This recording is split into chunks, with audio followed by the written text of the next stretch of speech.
మీకు కావాల్సినటువంటి యంత్రాల గురించి అడగండి. మీరు ఏ చేసే వ్యవసాయానికి సంబంధించినటువంటి అనుమానాలన్నింటినీ కూడా నివృత్తి చేసుకోండి.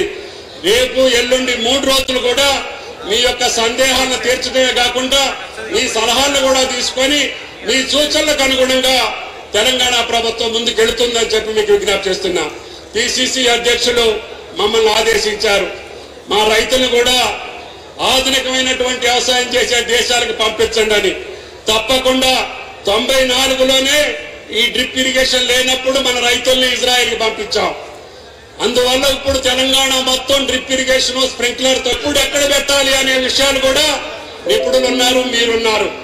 దాన్ని అర్థం చేసుకొని ఆ పద్ధతుల్లో మన వ్యవసాయానికి పోయే పద్ధతిని మీరు ఆకలింపు చేసుకోవాలి.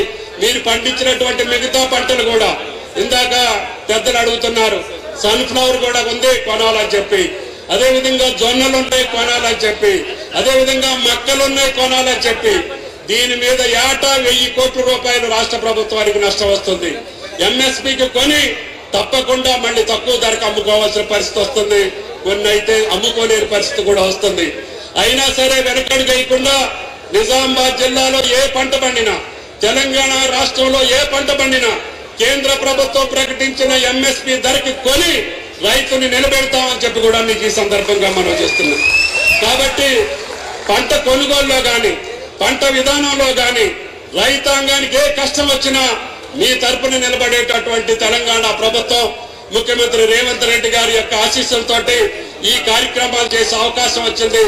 3 రోజులు రైతాంగం ఈ యొక్క సమావేశాల్ని ఉపయోగించుకొని నిష్ణాతులైనటువంటి శాస్త్రవేత్తలు కావచ్చు, ఆదర్శ రైతులు కావచ్చు, మీరు ఆ విషయాల మీద కూలంకషంగా తెలుసుకొని నా పంట అయినటువంటి పామాయిల్ కూడా వేయమని చెప్పి అడుగుతున్నాం. నిజామాబాద్ కామారెడ్డి అంత గొప్పగా లేదు, పక్కనున్నటువంటి ఆదిలాబాద్ జిల్లా బాగేస్తున్నారు, పక్కనున్నటువంటి వేరే జిల్లాలు బాగా ముందుకెళ్తున్నారు. మీరు కూడా ముందుకెళ్ళాలి. కాబట్టి నీళ్లు వస్తున్నాయి కాబట్టి వరేస్తే గెలుతుంది కాబట్టి మేము ఆ పంటలు వేయమంటే మీరే నష్టపోతారు. కాబట్టి దయచేసి రేపు రాబోయే 3-4 సంవత్సరాల్లో తెలంగాణ ప్రతి జిల్లాలో ఆయిల్ ఫామ్ ఫ్యాక్టరీ వస్తుంది. మీరు ఆయిల్ ఫామ్ వేయండి. తప్పకుండా ఫ్యాక్టరీ నిర్మాణం చేసే బాధ్యత వ్యవసాయ శాఖ పరంగా, ఉద్యానవన శాఖ పరంగా నేను తీసుకుంటాను. దయచేసి పోచారం గారు వ్యవసాయ మంత్రికి ఉన్నప్పుడు ఆయన చెప్పి నా ఫ్యాక్టరీ శంకుస్థాపనకు వస్తే ఆయనతో కూడా వేయించారు. ఈ రోజు 21,000 టన్ను, ఎట్టి పరిస్థితుల్లో కూడా 12 టన్నులు పండుద్ది. జాగ్రత్తగా చేసుకుంటే 17 టన్నులు పండుద్ది. మీకు ఇటువంటి కష్టాలు లేకుండా, ఉత్తమ్ కుమార్ రెడ్డి గారిని బతిలాడే పని లేకుండా, ఇంకొక షావుకారుని బతిలాడే పని లేకుండా ఆయిల్ ఫామ్ పండిస్తే మీ తోటలో నుంచి నేరుగా 24 గంటలలో ఫ్యాక్టరీకి పంపిస్తాం. మళ్ళీ 24 గంటలలో పైసల్ని జేబులో వేసే బాధ్యత తెలంగాణ ప్రభుత్వాన్ని అని చెప్పి మీకు ఈ సందర్భంగా మనం చేస్తున్నాం. 1 ఎకరం వరి పండించే రైతు 5 ఎకరాలు ఫామ్ ఆయిల్ పండియొచ్చు. 10 కట్టలు యూరియా వేసే రైతు 1 ఆవుతోటి వ్యవసాయం చేయొచ్చు. కాబట్టి యూరియాను తగ్గించండి, పురుగు మందులు తగ్గించండి, మీరు పండించే పంటకి గిరాకీ వచ్చేటట్టుగా చూసుకోండి. ఈ పసుపు రైతులకు కూడా పసుపు బోర్డు ద్వారా లాభం జరిగేటట్టుగా, దానివల్ల మళ్ళీ వేరే ఉత్పత్తులు తయారు చేసి ఆ రైతులు ఈ ప్రాంతంలో బాగుపడేటట్టుగా పసుపుని కూడా భవిష్యత్తులో కేంద్ర ప్రభుత్వ సహకారంతో దానికి కావాల్సిన అనుబంధ సంఘాలన్నింటినీ కూడా, అనుబంధ రంగాల్ని మనం ప్రోత్సహించాలి. ప్రతి పంట నుంచి కూడా 10 రకాల ఉత్పత్తులు చేయవచ్చు. దానికి ప్రాసెసింగ్ యూనిట్లు తెచ్చుకోవచ్చు. దానివల్ల వాల్యూ యాడెడ్ చేసి ఆదాయాన్ని పెంచుకునే అవకాశాలు ఉన్నాయి. మన పంట ఏది కూడా నష్టపోకూడదు.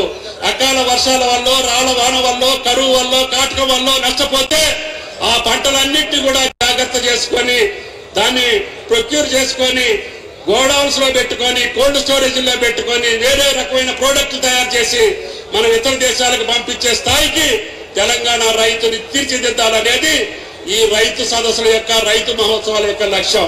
కాబట్టి అన్ని విషయాలు మీరు పరిశీలించి మీ యొక్క సందేహాలు తీర్చుకొని పసుపు పండించే రైతు భవిష్యత్తులో ఏం చేయాలి, ఫామ్ ఆయిల్లో ఎన్ని ప్రొడక్ట్లు తయారు చేసుకోవచ్చు, అదేవిధంగా కుంకుడుకాయలు పండించే రైతు కూడా ఎకరానికి 6 లక్షలు సంపాదిస్తాడు.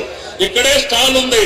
దేవరకొండ రైతు 6 లక్షల రూపాయలు కుంకుడుకాయల మీద సంపాదిస్తున్నారు. కాబట్టి అటువంటి పంటల్ని, గిరాకీ ఉన్న పంటల్ని, ఆదాయం వచ్చే పంటల్ని మీరు పండించుకోవాల్సినటువంటి అవసరం ఉంది. రైతు ఎప్పుడు కూడా దానం చేసేవాడు తప్ప అడుక్కునేవాడు కాదు. అయినా సరే కాలం బాగలేదు, ప్రకృతి కూడా మన మీద కోపగిస్తా ఉంది. అన్ని రకాలుగా మన మీద అనేక రకమైనటువంటి శత్రువులు మన మీద దాడి చేస్తున్నారు.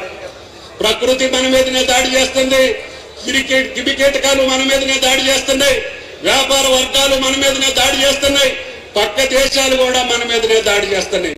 అయినా సరే వీటన్నింటినీ తట్టుకొని నిలబడగలిగేటటువంటి రైతు తెలంగాణ రైతు అయి ఉండాలి.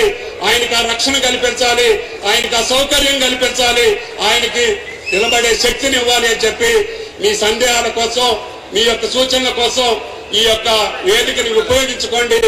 కలెక్టర్లకి, అదేవిధంగా వైస్ ఛాన్సలర్ కి విజ్ఞప్తి, రైతులందరికీ కూడా వాళ్ళ ఆలోచనలకు తగ్గట్టుగా మీరు మీ వాళ్ళ సందేహాలు తీర్చడం, వాళ్ళ ఆలోచనలు కూడా తీసుకొని భవిష్యత్తులో ప్రభుత్వంలో ఏదైనా మార్పులు చేయాలనుకుంటే తప్పకుండా రైతు కోరికల మేరకి మార్పులు కూడా చేస్తామని చెప్పి కూడా మీకు ఈ సందర్భంగా మనవి చేసుకుంటూ, ఈ కార్యక్రమంలో సుదర్శన్ రెడ్డి గారు పట్టుబట్టి మంత్రి గారు కోదాడ పెట్టమంటే